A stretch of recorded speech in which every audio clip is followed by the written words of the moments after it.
حضرت یوسف بھی اللہ کے نبی ہیں، ذرا غور سے بات سنیے گا، حضرت یعقوب بھی اللہ کے نبی ہیں، یہ دونوں نبی اللہ سے یقیناً دعا کر سکتے ہیں، مگر حضرت یوسف اپنے بھائی کو کہتے ہیں ایسا کرو میرا یہ قمیص جو ہے لے جاؤ میرے والد کے پاس، ان کی آنکھوں پر رکھ دینا، اللہ اس کی برکت سے ان کی بینائی کا ذوف دور کر دے گا۔ اور یہ واقعہ قرآن میں بیان ہو رہا ہے۔ اگر تبرک کی ویلیو نہ ہوتی تو حضرت یوسف دعا فرماتے، یقیناً اللہ کے نبی ہیں، وہ دعا فرماتے، اللہ ضرور دعا کرم فرماتا، مگر سبحان اللہ یہ قرآن کا واقعہ بتا رہا ہے کہ اللہ والوں کی نسبت رکھنے والی چیز میں اللہ کریم نے اپنی رحمتوں سے برکت ڈالی ہے۔ تبرک کی اہمیت سمجھیے، اور اللہ والوں کا اگر کوئی تبرک مل جائے اس کا ادب کرنا چاہیے۔ ایک جملہ یاد کر لیجئے، با ادب با نصیب، اور بے ادب بد نصیب۔ جو ادب نہیں کرتا اس کو برکتیں نہیں ملتی۔ سبحان اللہ، حضرت ابراہیم کی بات چل رہی، قرآن مجید فرقان حمید میں تبرکات کی بات ہو رہی ہے نا، آؤ ایک اور تبرک کے بارے میں بتاتا ہوں جس کا ذکر قرآن میں موجود ہے، اور جس تبرک کو دیکھنے کی بلکہ اس کے قریب نماز پڑھنے کی ہر مسلمان کے دل میں آرزو ہوتی، اور وہ کون سا تبرک ہے؟ اللہ قرآن میں فرماتا ہے وَاتَّخِذُوا مِن مَقَامِ إِبْرَاهِيمَ مُصَلًّى، اور اے مسلمانوں تم ابراہیم کے کھڑے ہونے کی جگہ کو نماز کا مقام بناؤ۔ مقام ابراہیم کیا ہے؟ ایک پتھر ہے، حضرت ابراہیم علیہ السلام اس پتھر پر کھڑے ہو کر کعبے کی آپ نے تعمیر فرمائی، اور سبحان اللہ یہ کمال کا پتھر ہے۔ اب دیکھیے آج شکارپور کے اس فیضان مدینہ میں ہم بیٹھے ہیں، اس کی چھت جب بنی ہوگی کسی انسان کا ہاتھ تو نہیں پہنچا ہوگا نا، کوئی نہ کوئی لفٹ لگائی گئی ہوگی، اس کے بعد وہ شٹرنگ لگاتے ہیں، مزدور اوپر چڑھتے ہیں اور چڑھ کر کام کرتے ہیں، اگلا فلور ہو تو ایک اور لفٹ لگائی جاتی ہے، جتنا قد ہوتا ہے وہاں تک بندے کا ہاتھ پہنچتا ہے، اس کے اوپر کے لیے کسی لفٹر کی ضرورت پڑتی ہے۔ سبحان اللہ، 5000 سال سے پرانی بات ہے، جب حضرت ابراہیم کعبے کی تعمیر کر رہے تھے، بتاؤ نا حضرت ابراہیم نے یہ قد سے اوپر پتھر کیسے رکھے ہوں گے؟ سبحان اللہ، تفاسیر میں یہ ملتا ہے کہ جس پتھر پر حضرت ابراہیم کھڑے ہو کر کعبے کی تعمیر کر رہے تھے، حضرت اسماعیل پتھر پکڑاتے جاتے، حضرت ابراہیم پتھر رکھتے جاتے، اور جب یہ دیوار اونچی ہو جاتی مقام ابراہیم بھی اونچا ہوتا چلا جاتا۔ مقام ابراہیم جو پتھر ہے وہ لفٹ کا کام کرتا تھا، وہ اونچا ہو جاتا، آپ اوپر پتھر رکھتے، جب نیچے پتھر رکھنا ہوتا وہ پتھر نیچے آ جاتا۔ سبحان اللہ، یہ کیسا معجزہ ہے۔ بلکہ سنو، 5000 سال کے بعد بھی آج بھی اپنی آنکھوں سے جب آپ مقام ابراہیم کا دیدار کرتے ہیں نا تو حضرت ابراہیم کے قدموں کے نشان آج بھی نظر آتے ہیں۔ اللہ نے اس تبرک کو کیسے باقی رکھا ہے، اس کی حفاظت کا کیسے انتظام کیا ہے۔ جناب 400-500 سال 700-800 سال میں عمارت تباہ ہو جاتی ہے، عمارت مخدوش ہو جاتی ہے، گرنے کے قریب ہو جاتی ہے، یہ پتھر 5000 سال سے زیادہ اس میدان میں گویا پڑا ہوا ہے، اس میدان میں جلوہ فرما ہے۔ اس پتھر پر اب جا کر یہ جو مقام ابراہیم کے اوپر آپ دیکھتے ہیں نا، ایک بہت خوبصورت سا گولڈن کلر کا ایک کیس بنا دیا گیا ہے، ایک اس کو حفاظت کر دی گئی ہے اس کی۔ یہ پہلے ایسا نہیں تھا، 200-400 سال پہلے ہوا ہوگا، ہزاروں سال سے کھلے میدان میں یہ پتھر موجود ہے۔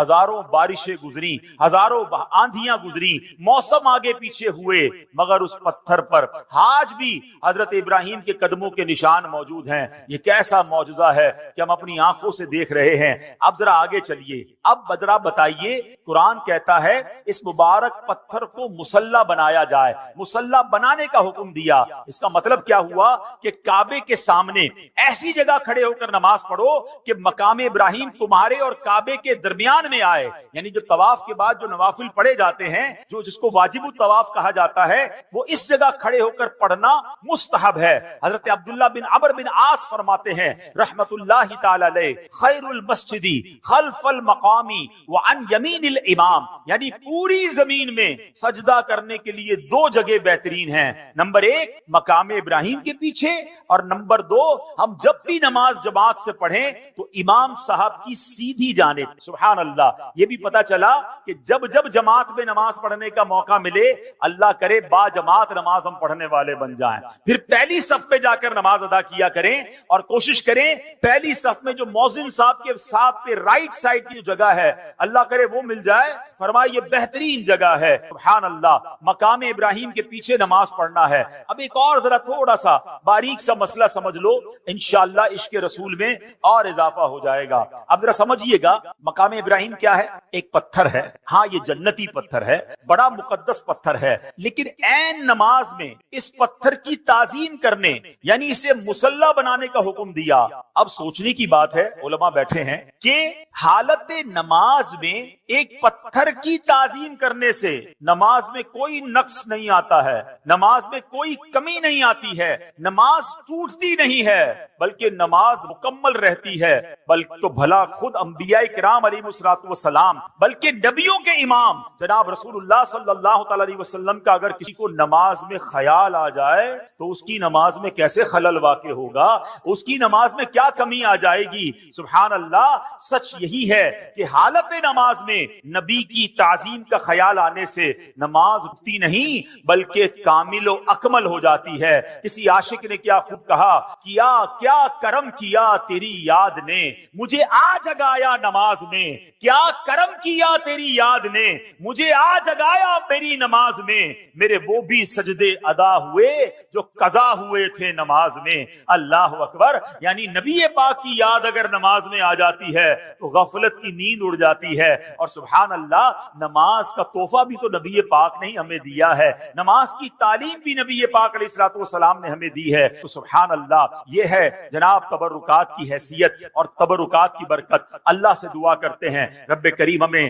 مکہ پاک کی حاضری عطا فرمائے, حج کی سعادت نصیب فرمائے, مقام ابراہیم کا دیدار نصیب فرمائے اور مقام ابراہیم کے پاس نماز ادا کرنا بھی نصیب فرمائے. ہاں ایک مسئلہ بتا دیتا ہوں, جب یہ فضیلت سنتے ہیں نا تو ہمارے کچھ حاجی صاحبان سمجھتے ہیں چاہے وہ عمرے پر جائیں یا حج پہ جائیں کہ جناب اب تو بالکل مقام ابراہیم کے پیچھے نماز پڑھیں گے تو نماز ہوگی ورنہ نماز ہی نہیں ہوگی. اب اس کے لیے وہ جناب طواف روک کر 4-5 بندے ہاتھ باندھ لیتے ہیں کہ نہیں بھائی ادھر ہی نماز پڑھنی ہے. اب اس پہ ہزاروں لوگ گزر رہے ہوتے ہیں اور اب ماشاءاللہ طواف میں تعداد بھی زیادہ ہوتی ہے. تو اگر مقام ابراہیم پر آپ کو جگہ نہ ملے تو حرم پاک میں جہاں بھی جگہ ملے آپ وہاں پر واجب الطواف جو ہے, جو نماز کے نوافل ہیں طواف کے, وہ ادا کر سکتے ہیں. وہ کہیں بھی ادا کر لیں, مقام ابراہیم پر جا کر ادا کرنا ضروری نہیں ہے. بہرحال میرے پیارے اسلامی بھائیوں, حضرت ابراہیم کا ذکر خیر ہو رہا ہے. ایک مرتبہ حضرت ابراہیم علیہ الصلوۃ والسلام سمندر کے کنارے سے گزر رہے. آپ سبحان اللہ, آپ علیہ الصلوۃ والسلام نے دیکھا کہ ایک لاش پڑی ہوئی ہے.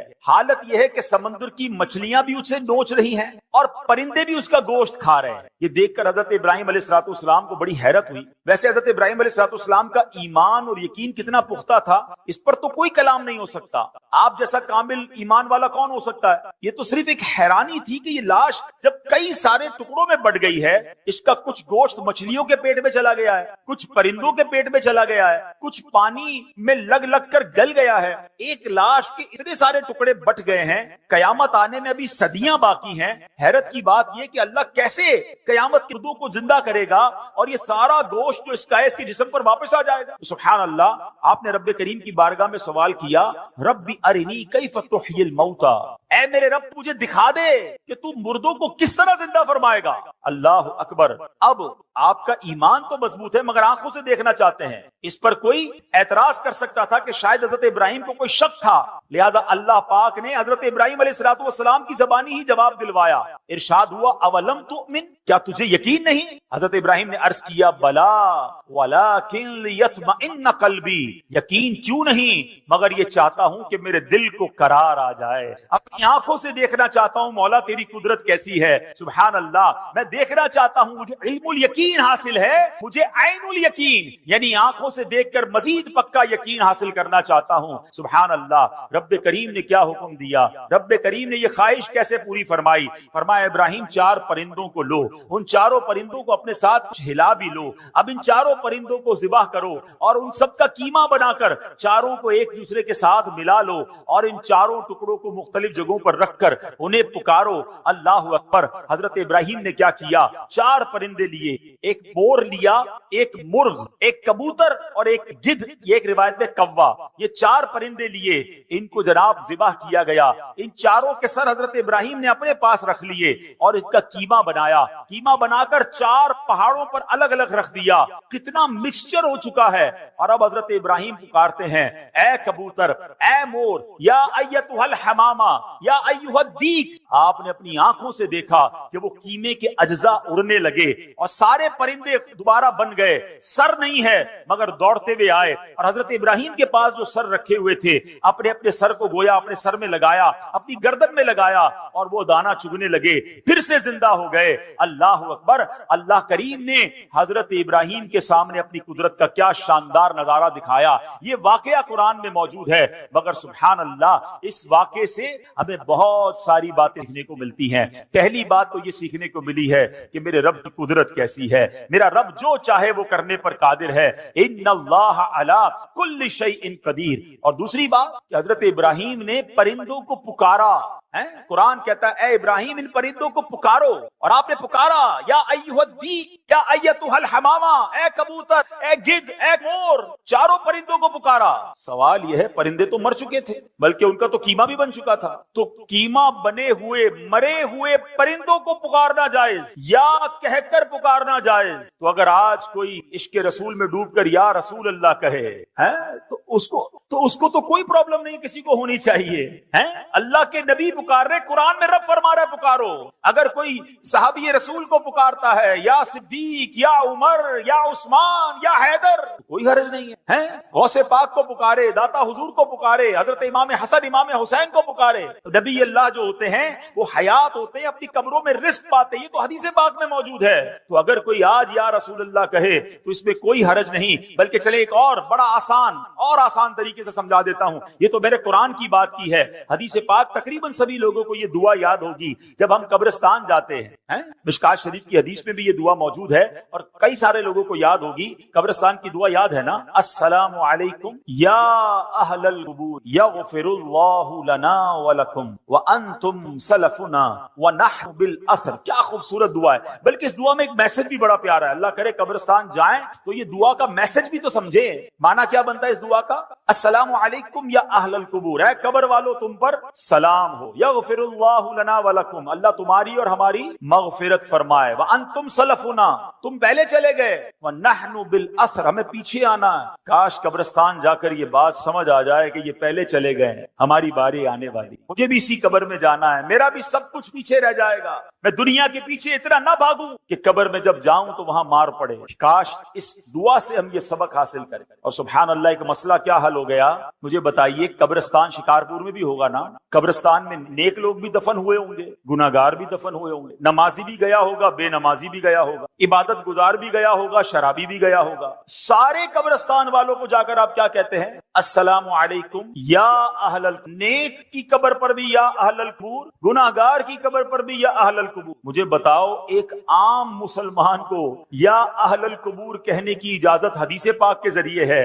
یہ دعا موجود ہے، نبی پاک یہ دعا کہتے. تو اگر میں داتا حضور کے قدموں میں جا کر کہوں کہ یا داتا حضور تو اس میں کیا پرابلم ہے؟ جناب یہ تو حدیث پاک سے ثابت ہے. تو اس میں کنفیوز نہ ہوا کریں. امید ہے یہ مسئلہ بھی دور ہو گیا ہوگا. اچھا یہاں علماء نے ایک بڑی پیاری اور بھی بات سکھائی، صوفیانہ تفسیر کی ہے اس واقعے کی. یہ جو چار پرندے ہیں نا، کبوتر، مرغ، مور اور گدھ، فرمایا ان چاروں میں ایک بری خصلت ہے. جو مور ہے نا اس کو اپنی خوبصورتی پر بڑا ناز ہے، گھمنڈ، تکبر.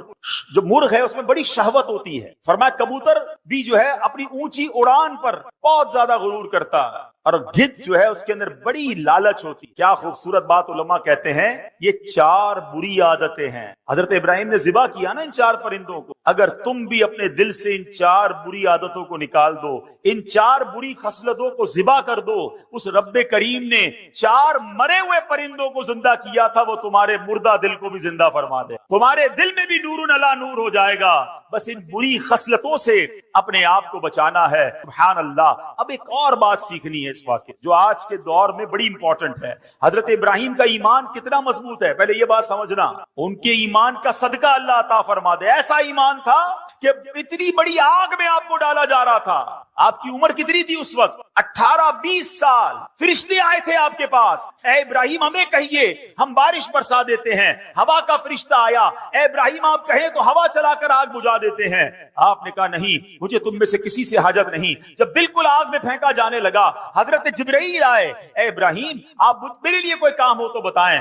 آپ نے فرمایا مجھے تمہاری کوئی حاجت نہیں ہے. حضرت جبرائیل کہتے ہیں اے ابراہیم پھر اللہ ہی سے عرض کر دیجئے کہ وہ آپ کو اس آگ سے بچا لے. ایمان کی طاقت دیکھیں, اللہ پر بھروسہ دیکھیں. حضرت ابراہیم کہتے ہیں میرا رب دیکھ رہا ہے, اس نے بچانا ہوگا تو وہ بچا لے گا, وہ جو چاہے میں اس میں راضی ہوں. اللہ اکبر, یہ ایمان تھا. حضرت ابراہیم کے ایمان کی بات کرتے ہو, آپ کے ایمان کا لیول یہ ہے کہ آپ کو حکم ملا اپنی زوجہ کو, اپنے دودھ پیتے بچے کو ایک صحرا میں چھوڑ کر آ جاؤ, جہاں پانی بھی نہیں ہے, جہاں آبادی بھی نہیں ہے. آپ اس جگہ پر چھوڑ آئے اور پھر مکہ آباد ہو گیا. آپ کو کہا جاتا ہے اپنے بیٹے کو ذبح کرو, آپ اپنے بیٹے کو ذبح کرنے چل پڑتے ہیں. ارے ایسا ایمان, اللہ اکبر. شاعر مشرق کہتے ہیں نا, اگر آج بھی ہو ابراہیم سا ایمان پیدا. ہاں, پرابلم یہی ہے, ہمارے ایمان میں ہی کمزوری ہو گئی ہے. ایمان مضبوط ہو جائے تو کیا ہوگا؟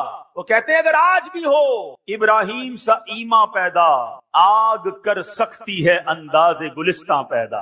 آج بھی آگ باغ بن سکتی ہے. آپ غم کی آگ میں ہے نا, پریشانی کی آگ میں ہے, اگر کسی اور مصیبت میں ہے, اپنا ایمان مضبوط کر لو, اپنا عقیدہ مضبوط کر لو, اللہ پر بھروسہ مضبوط کر لو, تمہاری غموں کی آگ جو ہے وہ آج گلزار بن جائے گی. مگر سمجھ یہ آیا کہ حضرت ابراہیم علیہ السلام کو اپنے ایمان کو مزید مضبوط کرنا تھا. سیکھنے کو یہ ملا کہ ہمیں بھی یہ کام کرتے رہنا ہے کہ ہمارا ایمان بھی مضبوط ہو جائے, کہیں ایمان کمزور نہ ہو جائے. ایمان کی فکر کرنی ہے. حدیث پاک میں آیا ایک زمانہ آئے گا, آدمی صبح کو مومن ہوگا, شام کو کافر ہوگا, اور شام کو مومن ہوگا تو صبح کافر.